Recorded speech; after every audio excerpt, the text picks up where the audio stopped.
Estamos en el capítulo 8 del libro del profeta Daniel y os invito a abrir vuestras Biblias allí. He dicho varias veces en el transcurso de este estudio que hay una especie de escuela, grupo de expertos, eruditos, que repudia el libro de Daniel. No quiere saber de este libro. Y la razón principal de por qué no quieren saber de Daniel es porque esa escuela, ese grupo de, entre comillas, expertos, no cree en lo milagroso, no cree en lo profético.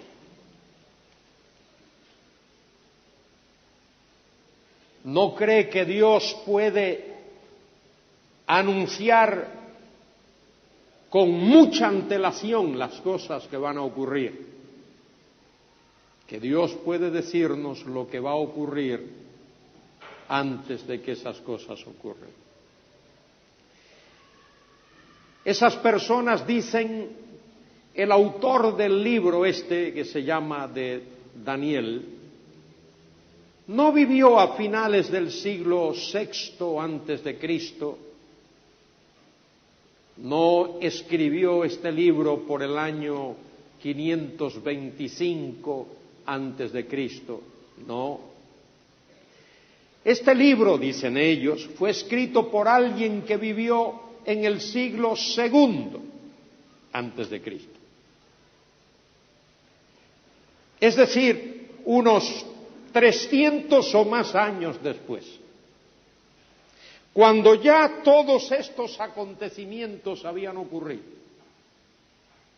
El autor de este libro es como un historiador, alguien que viva hoy, en nuestro día, y escriba, por ejemplo, acerca de la guerra civil española, que escriba acerca de la guerra de Vietnam, que escriba acerca de los pormenores de la democracia en España.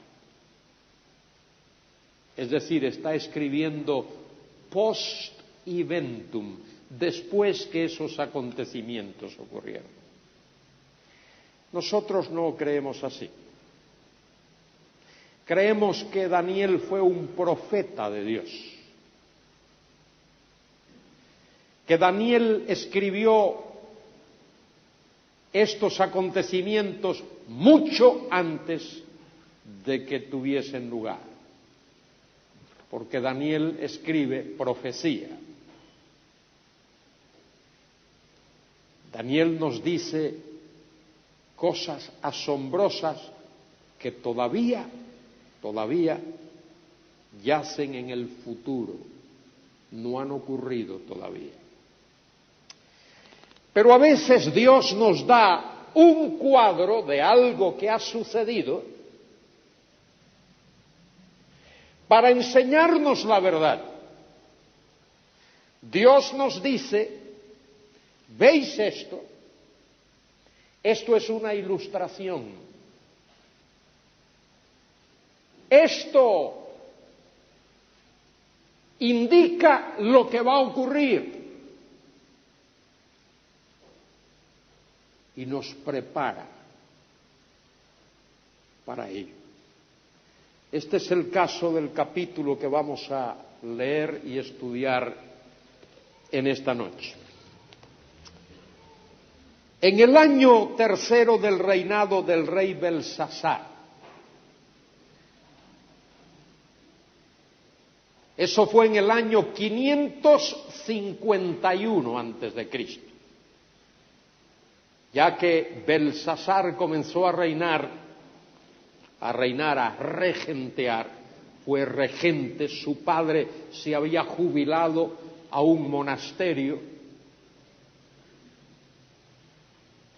y eso ocurrió en el año 554. De manera que en el tercer año de su reinado, año 551, del rey Belsasar, dice Daniel, me apareció una visión a mí, Daniel, después de aquella que me había aparecido antes. La que le había aparecido antes es la que veíamos la semana pasada, del capítulo 7, las 4 bestias terribles, feroces. Pero esa visión del capítulo 7 fue una especie de sueño. Y por medio de ese sueño, Dios reveló a Daniel lo que había revelado antes a través de Nabucodonosor, la gran estatua, los tiempos de los gentiles. En el capítulo 8, esta visión no es un sueño. Es como si Daniel estuviese despierto y viese esto que ocurrió aquí, o que nos relata aquí. Vi en visión, y cuando la vi, yo estaba en Susa. Susa era una de las 4 capitales que los medo-persas tenían. Estaba en Susa, una de aquellas capitales, que es la capital del reino de la provincia de Elam.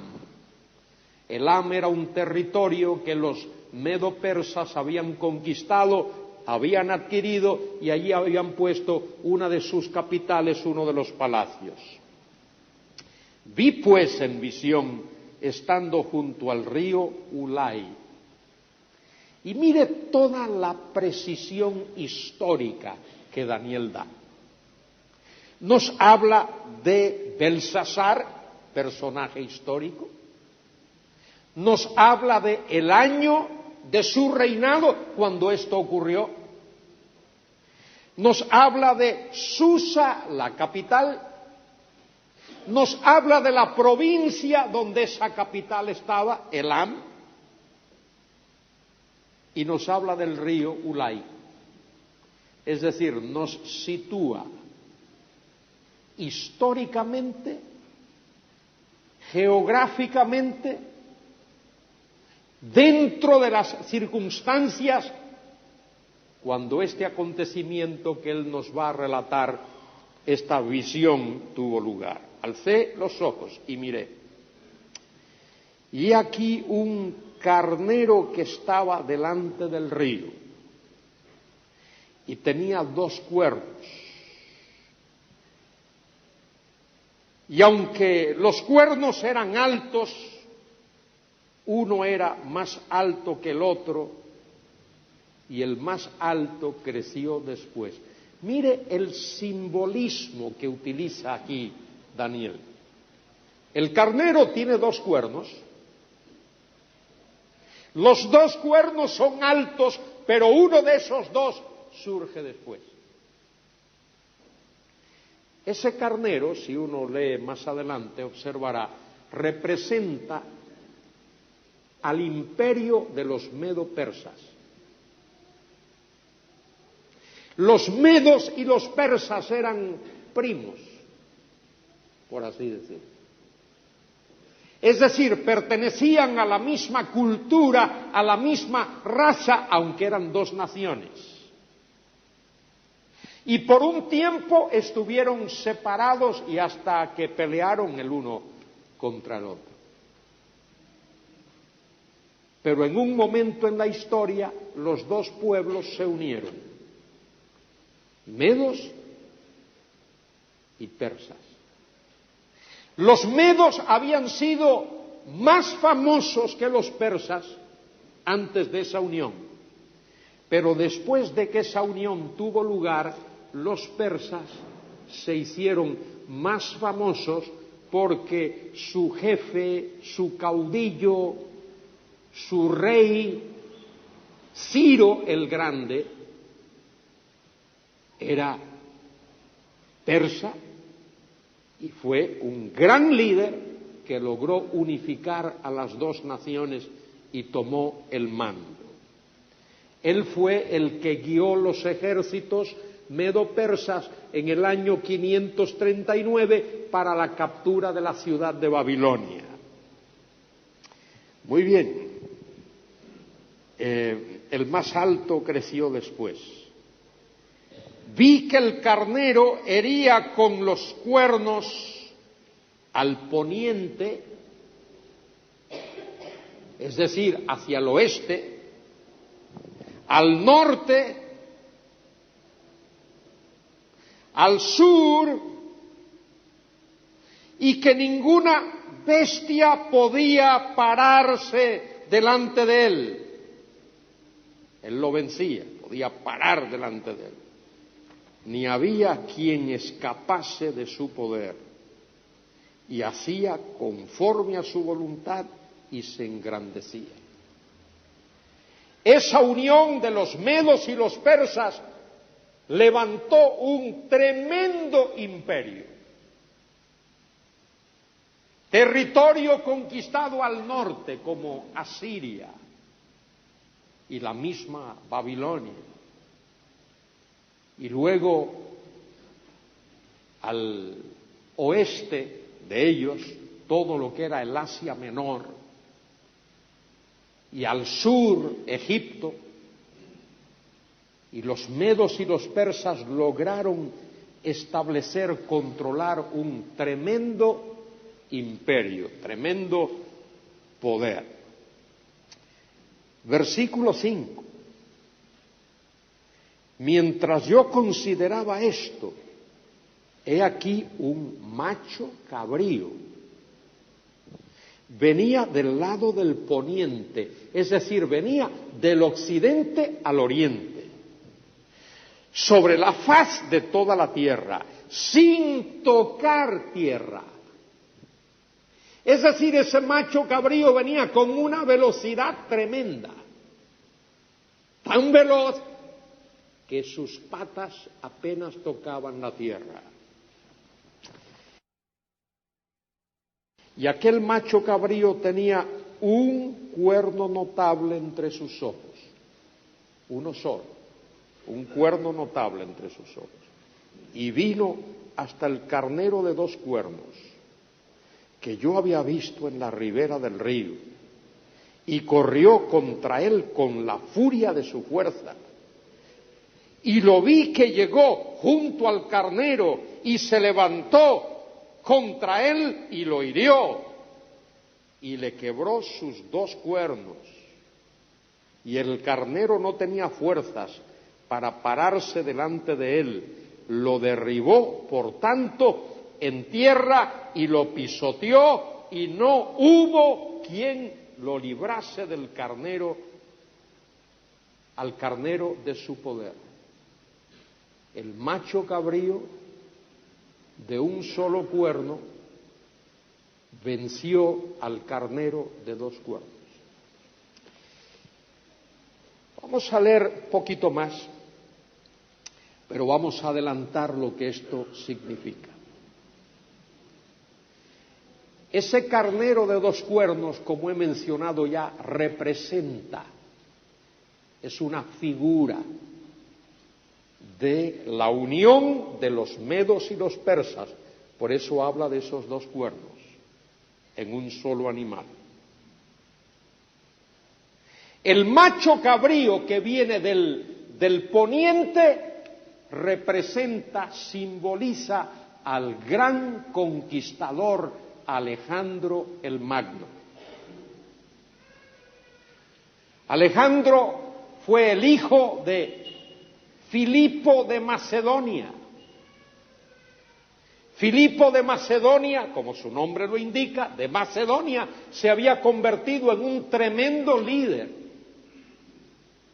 Y cuando las ciudades griegas estaban en pugna, en guerra, divididas, separadas, Filipo de Macedonia logró unificarlas con su poder, con su influencia.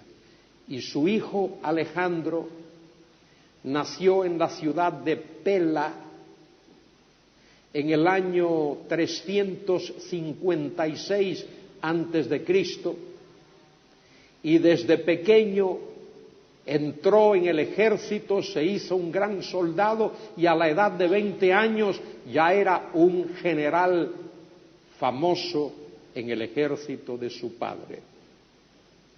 Y a la muerte de su padre asumió el poder, heredó el poder de Filipo de Macedonia. Alejandro tenía una especie de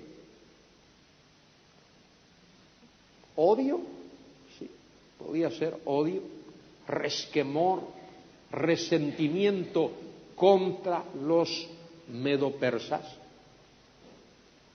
porque en varias ocasiones los medo-persas habían intentado conquistar a los griegos.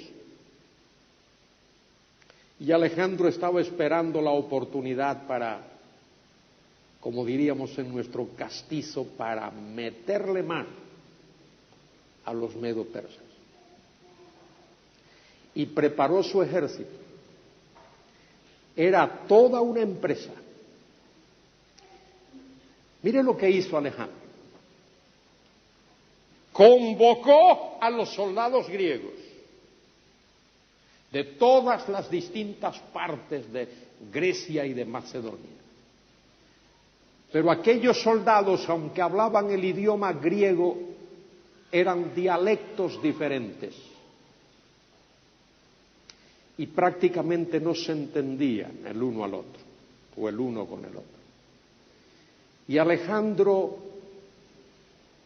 llamó a un famoso filósofo llamado Aristóteles.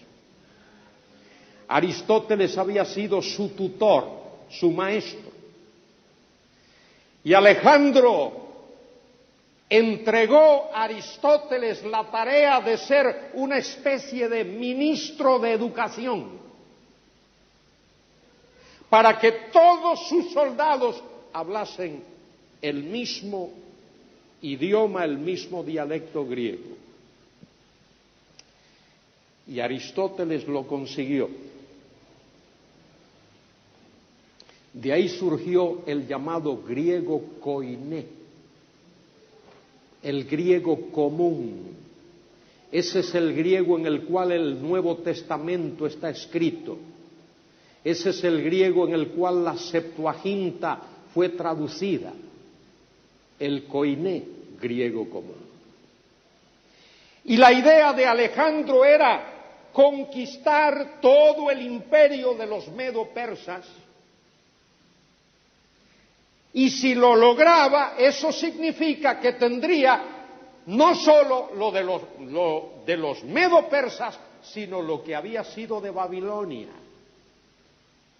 Todo lo de Babilonia, todo lo de los medo-persas, y ahora a eso añadir su propio imperio. Tremenda empresa. Y una de las cosas que Alejandro tenía en mente era helenizar a todo el mundo. Que todo el mundo fuese helénico. Helénico significa griego. Que aceptasen y adoptasen la cultura griega. Que hablasen el idioma griego. Que adoptasen la religión o religiones de los griegos, las filosofías de los griegos, helenizar a todo el mundo. Eso se llamó el período de helenización, que comienza con Alejandro. Y Alejandro concentró sus fuerzas en la ciudad de Filipos, ciudad donde Pablo posteriormente fue y estableció una iglesia. Hechos 16. Porque allí en Filipos había minas de oro. Y con ese oro de esas minas, Alejandro financió su gran empresa. Y en el año 334 antes de Cristo, cruzó el estrecho de los Dardanelos y se topó con los sátrapas de los medo-persas y los derrotó de manera aplastante. Siguió adelante y en el año 331, junto a un río llamado el río Isos, se encontró con las tropas mismas ya del grueso de los medo-persas y los venció. Con su velocidad, con su capacidad militar, los venció.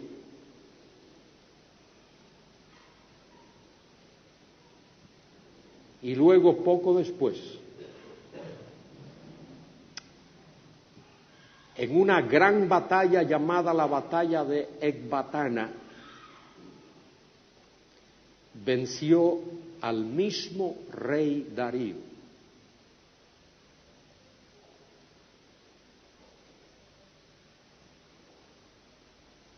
Y Darío, dice la historia, que se suicidó después de aquella derrota. Alejandro continuó en el año 330 y se fue al norte del África. Y en el norte del África fundó una gran ciudad de la cual hablé esta mañana, la ciudad de Alejandría, que todavía existe. Y este hombre, con una tremenda energía, con una tremenda inquietud, llevó a su ejército hasta el Océano Índico y pensaba que ya no había más territorio que conquistar. Y regresó a Babilonia y en el año 323, a la edad de 33 años, murió allí en la ciudad de Babilonia. No se sabe de qué. Hay muchas especulaciones. Los historiadores dicen que se había entregado al alcohol y de una borrachera murió. Otros dicen que sus propios soldados, cansados ya de tanta faena y de tanta conquista y de tanta guerra, lo envenenaron. No se sabe, pero murió allí en Babilonia. No dejó hijos, no dejó herederos, y su imperio fue dividido en 4 partes. Mire lo que dice el texto. Dice, versículo 8, y el macho cabrío se engrandeció sobremanera, pero estando en su mayor fuerza, 33 años, aquel gran cuerno fue quebrado, roto, murió, y en su lugar salieron otros 4 cuernos notables hacia los 4 vientos de la tierra, los 4 puntos cardinales, sus 4 grandes generales: Casandro, Lisímaco, Seleuco y Ptolomeo. Sus 4 grandes generales se repartieron el reino, el imperio de Alejandro. Y ahora es cuando viene toda esta descripción, este drama profético. Y de uno de ellos salió un cuerno pequeño. De uno de esos 4 reyes generales, de uno de esos 4 reinos en que quedaba dividido el gran imperio de Alejandro, dice el versículo 9, salió un cuerno pequeño que creció mucho al sur, al oriente y hacia la tierra gloriosa. La tierra gloriosa se refiere a la Palestina. Ese del cual surgió ese cuerno pequeño, de aquí del capítulo 8, versículo 9, fue de la parte del imperio que estaba en Siria, de la familia de los selúcidas, de Seleuco o de los selúcidas. De esos 4 divisiones, 2 de ellas se convierten en sumamente importantes para el relato bíblico: Siria y Egipto. En Egipto reinaban los Ptolomeos y en Siria los selúcidas, de donde surge, como he dicho ya, este cuerno pequeño de Daniel 8:9. No se debe confundir el cuerno pequeño del capítulo 7 y versículo 13 con el cuerno pequeño del capítulo 8 y el versículo 9. Guardan alguna relación, pero no es el mismo. El del capítulo 7 es el personaje que va a surgir en los postreros tiempos, todavía no ha surgido. El del capítulo 7. El del capítulo 8 es una ilustración, prefigura, anticipa lo que va a ocurrir en el capítulo 7, lo que va a ocurrir cuando se cumpla lo que dice el capítulo 7. A ver si repasamos esto bien. El cuerno pequeño del capítulo 8 y versículo 9, lo vemos de ver ahora, fue un personaje histórico. Existió, vivió, hizo lo que iba a hacer y murió. Pero la vida de ese hombre es una ilustración, un cuadro, un anticipo de lo que el otro cuerno pequeño de los postreros días, mencionado en el capítulo 7, va a hacer. Esa es la diferencia. Y eso es lo que Daniel nos va a decir ahora. Dice en el versículo 10, se engrandeció hasta el ejército del cielo. Ese personaje que ya existió se engrandeció hasta el ejército del cielo. Es decir, este individuo desafió al mismo Dios. Y parte del ejército de las estrellas echó por tierra. Es decir, este individuo incluso peleó, guerreó contra el mismo ejército judío y contra los sacerdotes de la nación de Israel, y los pisoteó. Aún se engrandeció contra el príncipe de los ejércitos, es decir, el sumo sacerdote de la nación de Israel.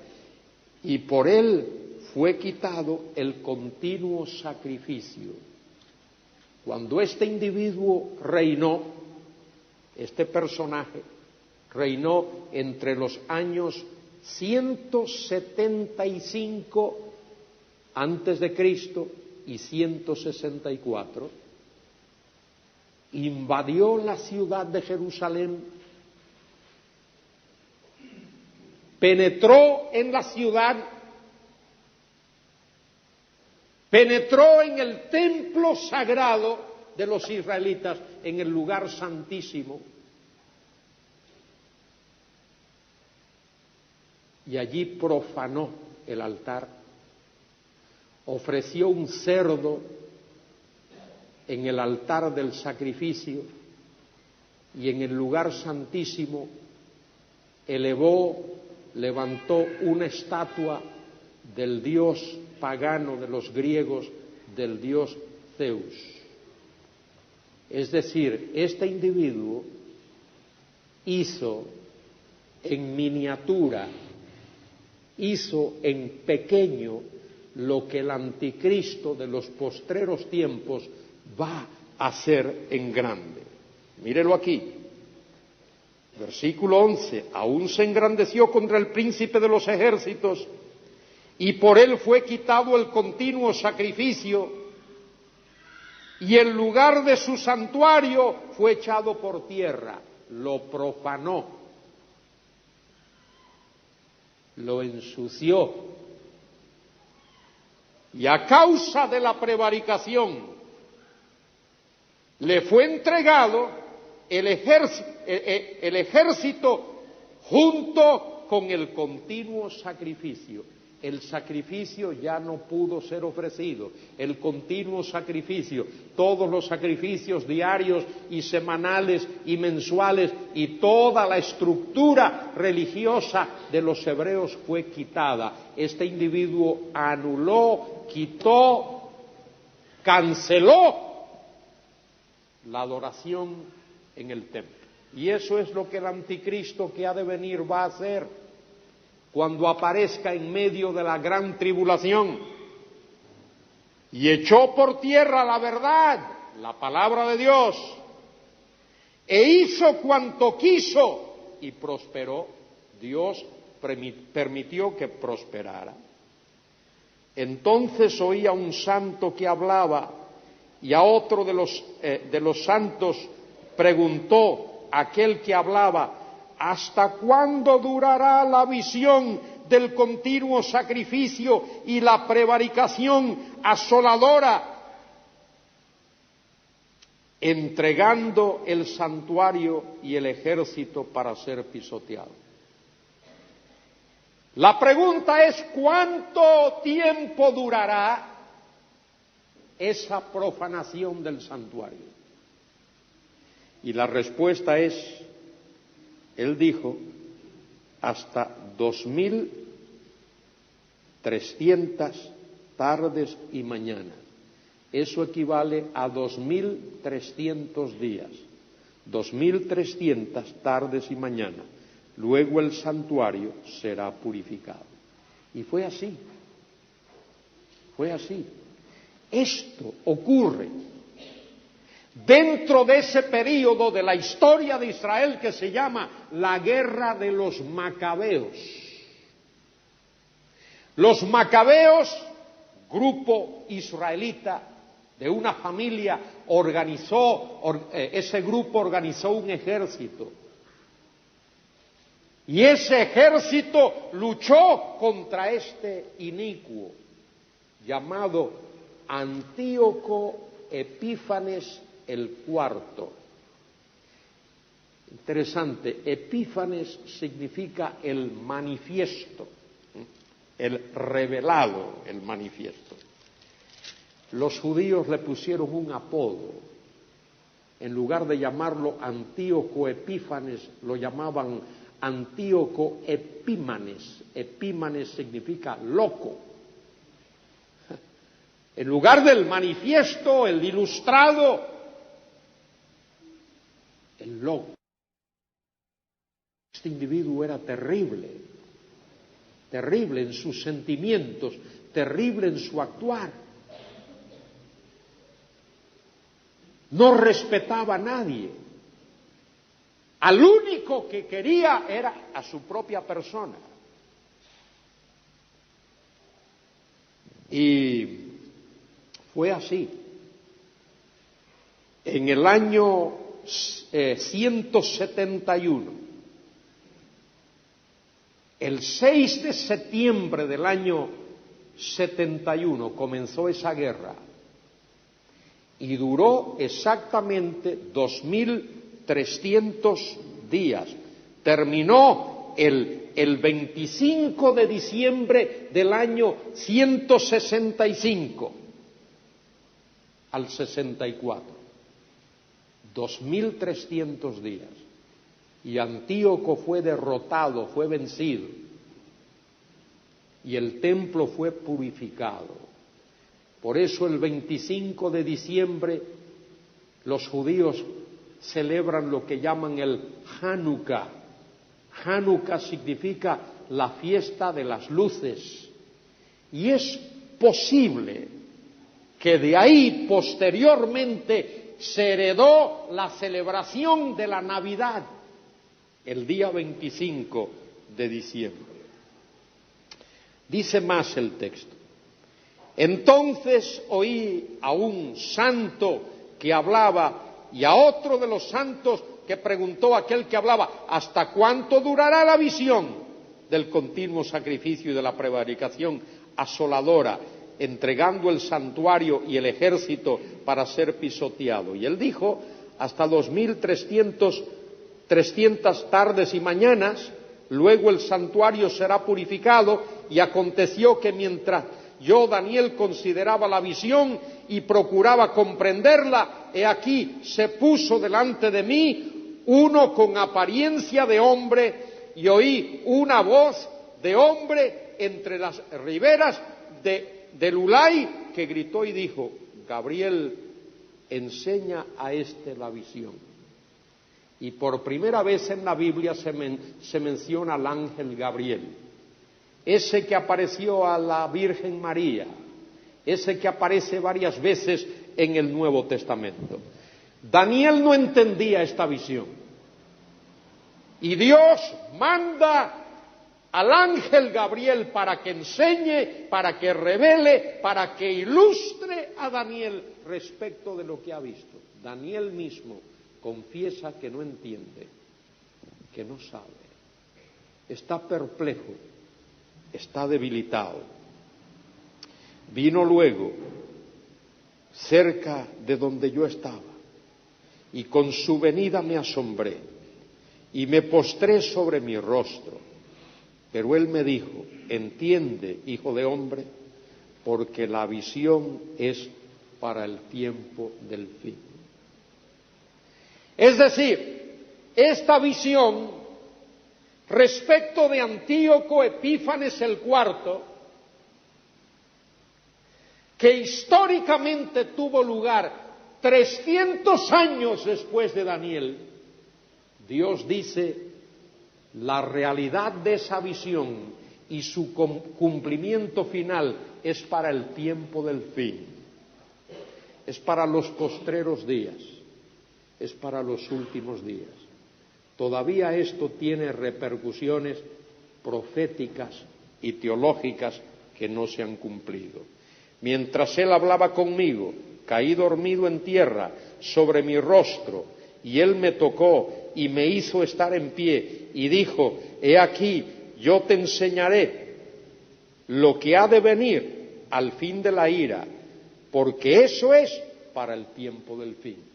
Y ahora el ángel Gabriel va a explicar a Daniel el significado de toda esa visión, de todo lo que ha visto y de toda esa realidad histórica. Y mire lo importante: Daniel no tiene que especular. Daniel no tiene que decir: me parece, me imagino, pienso, tengo la noción, tengo la inclinación o lo que sea. Mire, no tiene que especular para nada. El ángel de Dios le dice exactamente cuál es el significado de esto. Versículo 20: en cuanto al carnero que viste, que tenía 2 cuernos, estos son los reyes de Media y de Persia, lo que dije al principio. El macho cabrío es el rey de Grecia, Alejandro el Magno, y el cuerno grande que tenía entre sus ojos es el rey primero, Alejandro. Y en cuanto al cuerno que fue quebrado, y sucedieron 4 en su lugar, significa que 4 reinos se levantarán de esa nación, aunque no con la fuerza de él. Y al fin del reinado de estos, cuando los transgresores lleguen al colmo, se levantará un rey. Mire cómo se describe al Antíoco Epífanes: Epífanes, un rey altivo de rostro, entendido en enigmas, y su poder se fortalecerá, mas no con la fuerza propia, y causará grandes ruinas, y prosperará, y hará arbitrariamente, y destruirá a los fuertes y al pueblo de los santos. Es decir, perseguirá al pueblo de Dios, al pueblo de Israel. Eso es exactamente lo que el anticristo va a hacer en los postreros tiempos. El anticristo que va a surgir en los postreros tiempos, que surgirá de entre las naciones que una vez formaron el Imperio Romano y que probablemente son las mismas naciones que hoy constituyen la Comunidad Europea, de la cual nosotros somos parte. De ahí surgirá el anticristo, ese cuerno pequeño, y ese va a ser un engendro de Satanás. Va a ser la obra maestra de Satanás. Va a surgir de las mismas entrañas de Satanás. Va a surgir del mismo abismo. Y Satanás le va a dar su autoridad y su poder y su trono. Y Dios le va a permitir a Satanás que cumpla su deseo. ¿Cuál deseo? El deseo de reinar en la tierra por un tiempo. Dios le va a permitir que reine en la tierra por 3 años y medio. Esos 3 años y medio, cuando Satanás va a reinar en la tierra, será la segunda mitad de la gran tribulación. Él va a reinar sobre pueblos y naciones y lenguas. Esto lo dice Apocalipsis capítulo 13.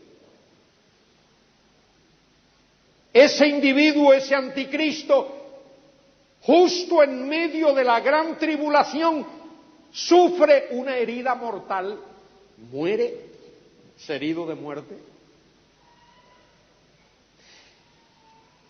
Y poco después va a resucitar de entre los muertos, porque él va a querer imitar a Cristo en todos los aspectos de la vida del Señor, incluyendo la muerte y la resurrección.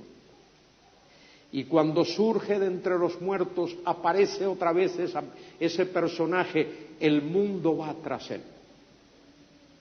El mundo va a pensar que él tiene la solución a todos los problemas de la humanidad.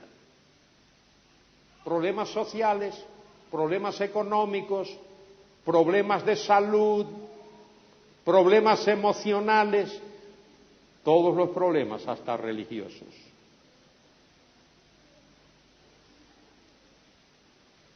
Y ese personaje va a reinar sobre lo que la Biblia llama, el Nuevo Testamento llama, los moradores de la tierra. Los moradores de la tierra no son los habitantes de la tierra, no es lo mismo. Los moradores de la tierra es un estamento dentro de los habitantes de la tierra. Es un estamento que está dentro. Los moradores de la tierra son personas que están arraigadas en la tierra. Todo lo que les interesa es la tierra. Sus anhelos, sus deseos, sus quehaceres, todo tiene que ver con la tierra. No quieren saber de Dios ni de la salvación. No quieren saber de la Biblia, ni del Evangelio, ni de Cristo. No quieren saber ni del cielo ni del infierno. Todo lo que le interesa es la tierra. Y el anticristo va a reinar sobre ellos. Y esas personas lo van a seguir.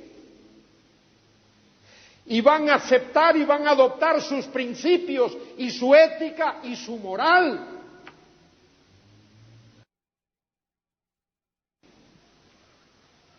Hoy día a lo mejor vemos indicios de esto en el mundo.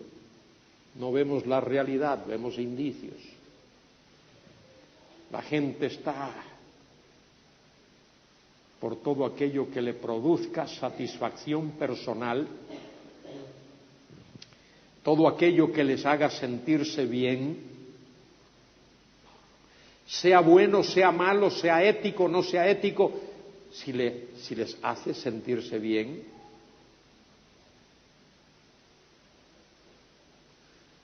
Por eso vemos hoy en el mundo en el que vivimos que la moral no se respeta, que la sociedad es más bien una suciedad.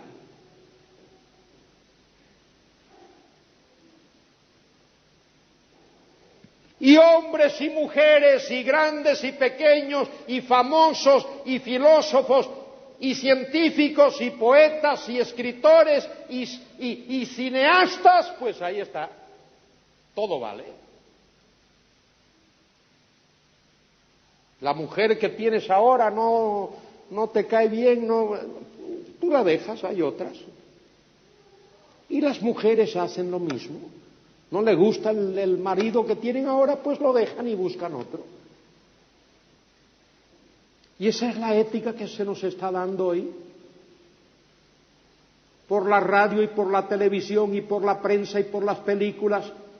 ¿Y quiénes son los ricos y famosos hoy día? ¿Quiénes son los que la gente aplaude y le da premios de todas clases? Óscars y Grammys y qué sé yo qué. A gente inmoral, a homosexuales y rameras y prostitutas y descarados que tenemos en nuestra sociedad. Y es así. Y los cristianos tenemos que estar alertas a esa situación y enseñar a nuestros hijos que así no se puede andar por la vida, que así no se agrada a Dios, así se agrada a Satanás y a sus demonios, y así se agrada a la carne, y así se agrada al pecado, pero a Dios no. Y yo desafío a los padres de esta congregación y a los padres que ahora mismo me están escuchando, que enseñen a sus hijos los principios de la Biblia y los principios de Dios y la ética de la palabra y la autoridad de la Biblia. Ahí está.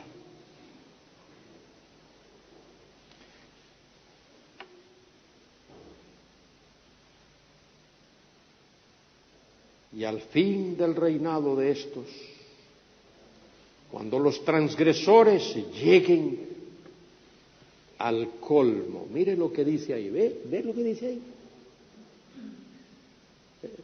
Versículo 23, al fin del reinado de cuando los transgresores lleguen al colmo. ¿Sabéis lo que es el colmo? El colmo es rebosado. Ya no le cabe más. Eso fue lo que le dijo Dios a Abraham. Dios le dijo a Abraham, tu descendencia va a ir a una nación extraña, extranjera, a Egipto. Y allí va a permanecer 4 generaciones, 400 años.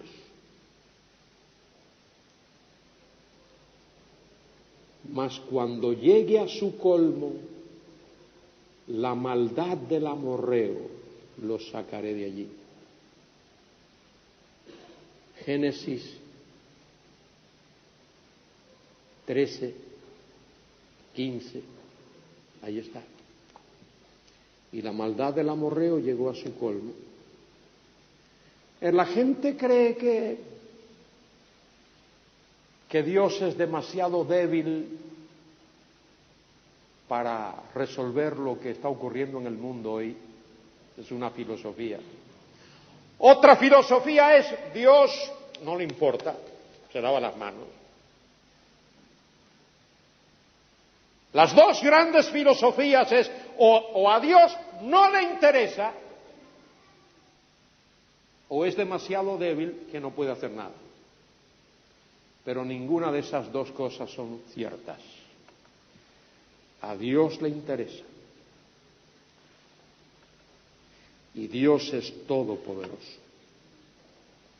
A Dios le interesa y le ha interesado tanto que mandó a su Hijo unigénito, Cristo Jesús, al mundo. Al mundo de maldad, de pecado, de tinieblas, lo mandó. Y se hizo semejante a nosotros, para llevar la carga de nuestro pecado y nuestra iniquidad, y morir en la cruenta cruz. Como oveja fue llevado al matadero. Delante de sus trasquiladores se enmudeció, no abrió su boca. A Dios le interesa. Al que no escatimó a su propio Hijo, sino que lo entregó por todos nosotros. De manera que sí le interesa. Y en segundo lugar, Él es el Todopoderoso. Un día Él va a intervenir en este mundo. Y cuando Él intervenga en este mundo, a eso se le llama, lo que leyó nuestro querido hermano Miguel, el día de Jehová, el día del Señor. El día del Señor todavía no es. El día del Señor es ese día cuando el Señor va a intervenir de manera directa, de manera personal, de manera cataclísmica, de manera decisiva, de manera judicial, va a intervenir. Y va a haber ese período que la Biblia llama, Cristo lo llamó la gran tribulación, donde la humanidad va a saber lo que es la pesada mano de Dios sobre ellos. Antes de que esa gran tribulación tenga lugar, el Señor va a levantar, a sacar a su iglesia de este mundo y la va a llevar a la casa del Padre, a la nueva Jerusalén, la ciudad celestial que Él ha preparado, y entonces va a derramar su ira sobre este mundo. Y aquellos que han escuchado el Evangelio y lo han rechazado, aquellos que han recibido la invitación de la gracia y del amor de Dios y lo han rechazado, tendrán que enfrentarse al juicio de Dios. Aquel que ahora se les presenta y se les ofrece como su Salvador, en aquel día va a ser su juez. Y después de esa gran tribulación que va a durar 7 años, eso lo vamos a ver la próxima semana y la próxima, Cristo va a venir a la tierra con poder, con majestad, con gloria, con justicia, con santidad, exhibiendo la hermosura de sus atributos como Rey de Reyes y Señor de Señores. Y va a reinar en justicia en este mundo. Y sólo sus redimidos reinarán con Él. Todos los demás a las tinieblas de afuera, donde será el lloro y el crujir de dientes. Bueno, este personaje va a aparecer.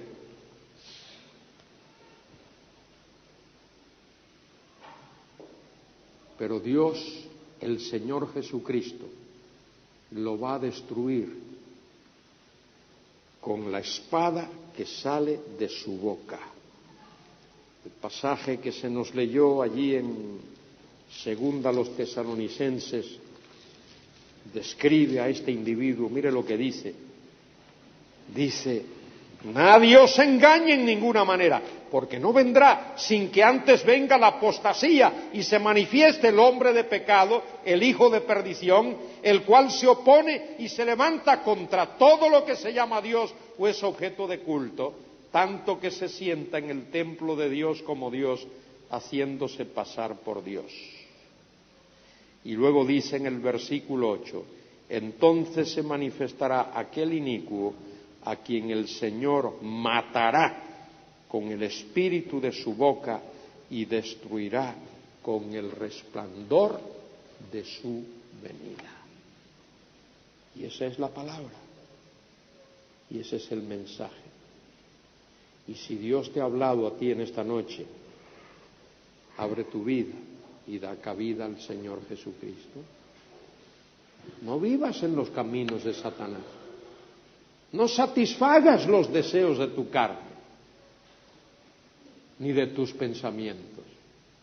Ríndete a Cristo para que Él te perdone y te dé el regalo de la vida eterna. Unos breves segundos, inclinamos el rostro. John Newton escribió aquel precioso himno, sublime gracia la del Señor, que a un pecador salvó. Estuve ciego, mas ahora veo, perdido y fui hallado. Tal vez esa es tu situación. Si quieres dar cabida a Cristo en tu vida, ahora mismo ahí donde estás, para poder orar por ti, pon tu mano en alto. No me demoro mucho, unos breves segunditos, si lo quieres hacer ahora mismo. No estoy aquí para presionar a nadie, solo para hacerte la oferta de Dios. La oferta que te dice que Él perdona todos tus pecados y te da el regalo de la vida eterna. ¿Quieres poner tu fe en Él ahora mismo? Alza tu mano para orar por ti. ¿Habrá alguien? Una persona que dice, quiero poner mi fe en Cristo ahora mismo.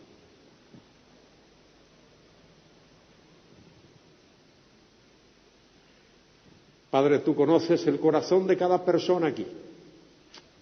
Nosotros solo proclamamos tu palabra y llamamos a los pecadores al arrepentimiento. Cada uno es responsable delante de ti de recibirte o rechazarte. No hay disculpas, no hay excusas. Delante de ti no habrá nadie que pueda decir, ay, yo no pude.